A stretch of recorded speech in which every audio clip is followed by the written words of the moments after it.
Kerajaan Mataram Islam mencapai puncak kebesarannya pada masa pemerintahan Sultan Agung Hanyokrokusumo yang berkuasa dari tahun 1613 sampai 1645. Ia merupakan raja ketiga setelah Penembahan Sedok Rapiak. Letak geografis kerajaan yang berada di pedalaman membuat Mataram menjadi kerajaan agraris. Pertanian yang menjadi sumber pokok ekonomi masyarakat berkembang pesat karena didukung tanah yang subur. Pada masa kejayaannya, Mataram berhasil menjadi pengekspor utama beras. Tapi, siapa yang bisa menyangka bahwa kerajaan itu akan terpecah? Permasalahan dimulai saat VOC datang dengan segala kelicikannya. Lihatlah tanah ini, Adinda. Mataram adalah lumbung padi dunia. Selama kita berdaulat, rakyat tidak akan mati kelaparan. Benar, Kakanda. Kekuatan kita ada pada tanah dan kesetiaan rakyat. Semoga keberkahan ini abadi. Ampun, Kanjeng Sultan. Utusan dari VOC Belanda ingin menghadap. Ada urusan apa orang-orang VOC itu kemari? Hamba kurang tahu, Sultan. Ya sudah, ajak mereka kemari dengan rasa yang hormat. Prajurit itu segera memanggil utusan VOC dan mempersilahkannya untuk menemui Sultan Agung Hanyokrokusumo. Selamat pagi, Sultan. Kami mau menawarkan kerjasama yang menguntungkan bagi Anda dan kami sendiri. Kami hanya meminta hak monopoli dagang sedikit dan akses ke pelabuhan. Sebagai imbalannya, Mataram Islam akan kami berikan perlindungan militer. Perlindungan? Mataram tidak perlu perlindungan dari bangsa lain. Aku tahu niat busuk kalian. Kalian ingin menguasai apa yang kami miliki, kan? Pikirkan baik-baik, Tuan. Kalian menolak kami sama dengan kalian mencari musuh yang kuat. Selama aku masih hidup, jangan harap kalian bisa menguasai Mataram. Prajurit, usir mereka. Baik, Tuan. Pada tahun 1620, target utama Mataram bergeser ke arah kota Surabaya. Selama tahun 1620 sampai 1625, pasukan Mataram secara berkala mengepung Surabaya dengan 5 kali ekspedisi. 5 tahun kemudian, tepatnya pada tahun 1629, Sultan Agung mengirimkan pasukan untuk melakukan penyerangan terhadap VOC. Namun, serangan ini sesal akibat medan yang terlalu berat. Pada tahun 1632, Sultan Agung mengirimkan kembali 1.000 prajurit beserta keluarganya ke Karawang untuk membangun lumbung beras atau pusat logistik.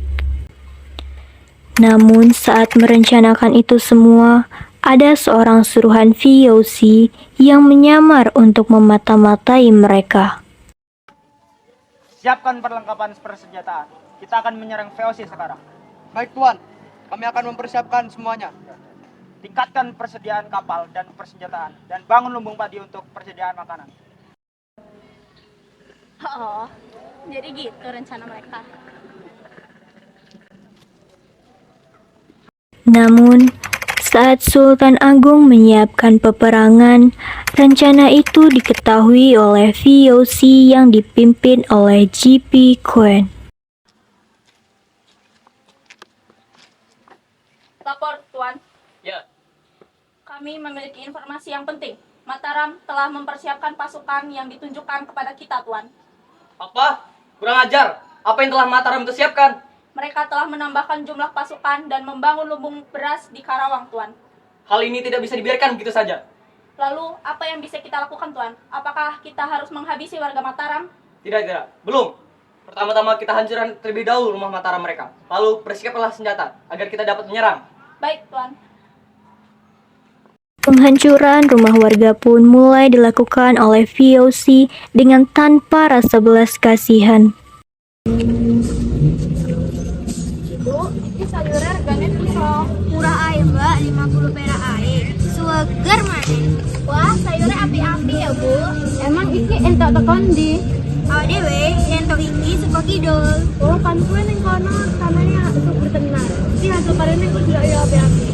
Umur enggak sekonsen tekon pelaku dagang di dewe. Iya, aku mau delok aku prajurit untuk Ayo mulai, mau aku terus VOC duk. Rene. Hai rakyat Rebumi, sama dari sini. Jika tidak, kalian semua akan mati. Tuan, kami telah menjalankan perintah Tuan. Kami sudah menghancurkan seluruh rumah-rumah. Kerja bagus, Komandan. Siap.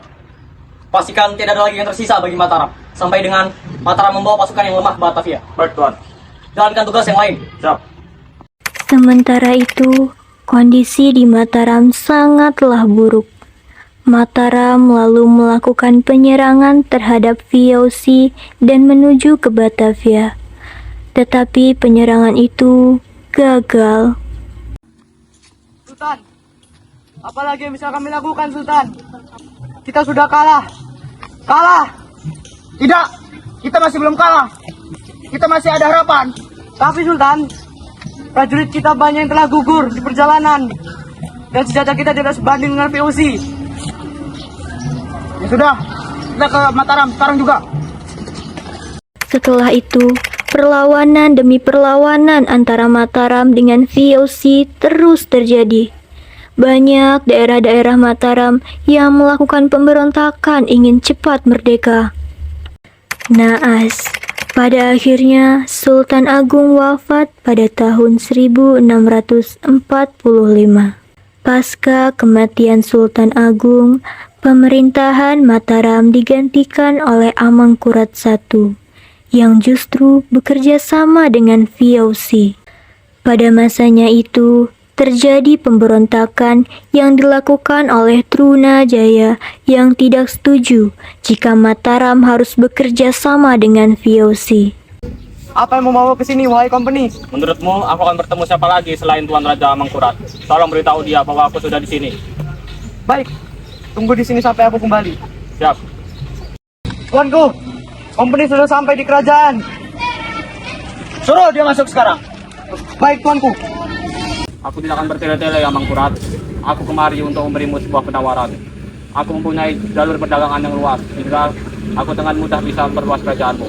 Jika kamu memberikan hasil beras kerajaanmu, kami akan memberikan keuntungan yang besar. Dengan berat hati, kita pasti akan bersaing di jalur perdagangan.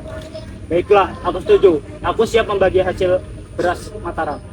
Asalkan jabatanku sebagai raja aman dan wilayahku diperluas. Kanda, apakah ini bijaksana? Seluruh rakyat akan menderita jika kita memberikan seluruh hasil bumi kepada mereka. Mataram sekarang tidak sama seperti zaman Sultan Agung lagi ya. Sepertinya iya.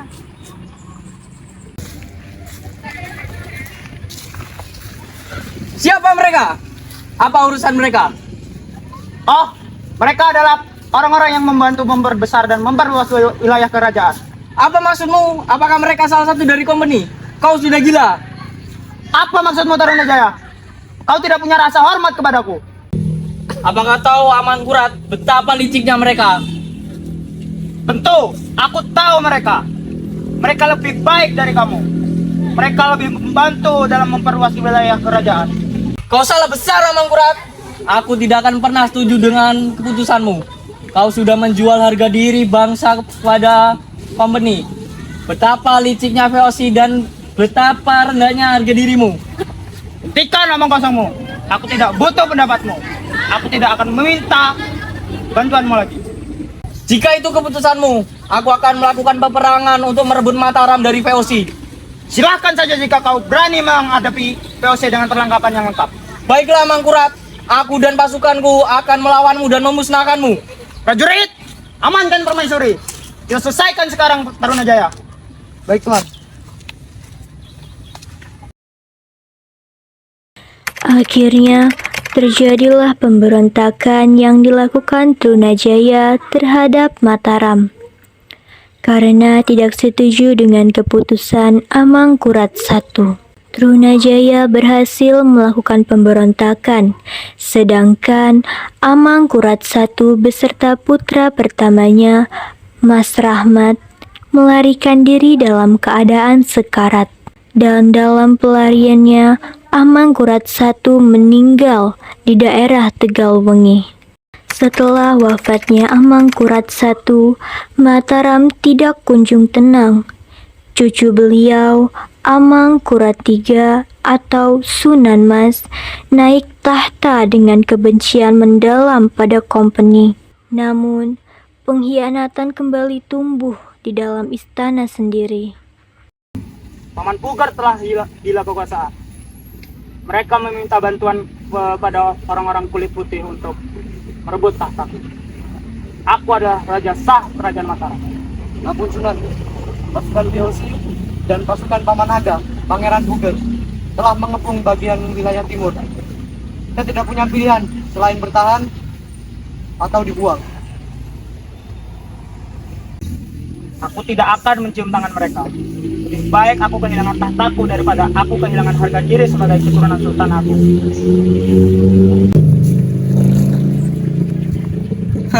Menyerahlah Mangkurat, perlawananmu hanya akan membuat rakyatmu menderita.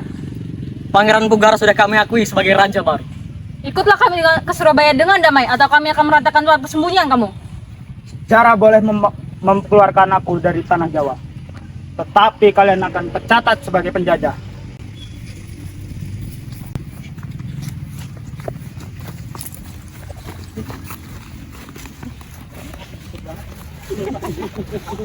Kekosongan kekuasaan dan campur tangan VOC memuncak pada sebuah meja perundingan yang menyedihkan.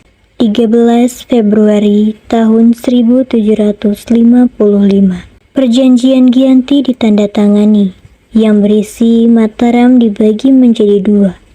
Kesultanan Yogyakarta dipimpin oleh Mangkubumi atau Hamengkubuwono I. Kasunanan Surakarta dipimpin oleh Pakubawana III. Lalu pada tahun 1757 dengan intervensi Belanda dan berdasarkan perjanjian Salatiga, Kesultanan Mataram dipecah lagi menjadi 3, yaitu Kesultanan Yogyakarta, Kesultanan Surakarta, dan Kesultanan Mangkunegaran. Pada tahun 1813,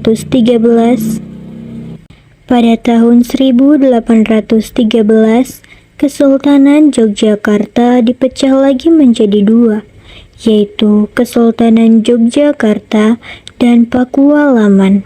Kejayaan yang dibangun dengan darah dan air mata oleh Sultan Agung akhirnya hancur karena ego, pengkhianatan, dan politik adu domba. Kesultanan yang satu kini tinggal sejarah yang terpecah-pecah. Selesai.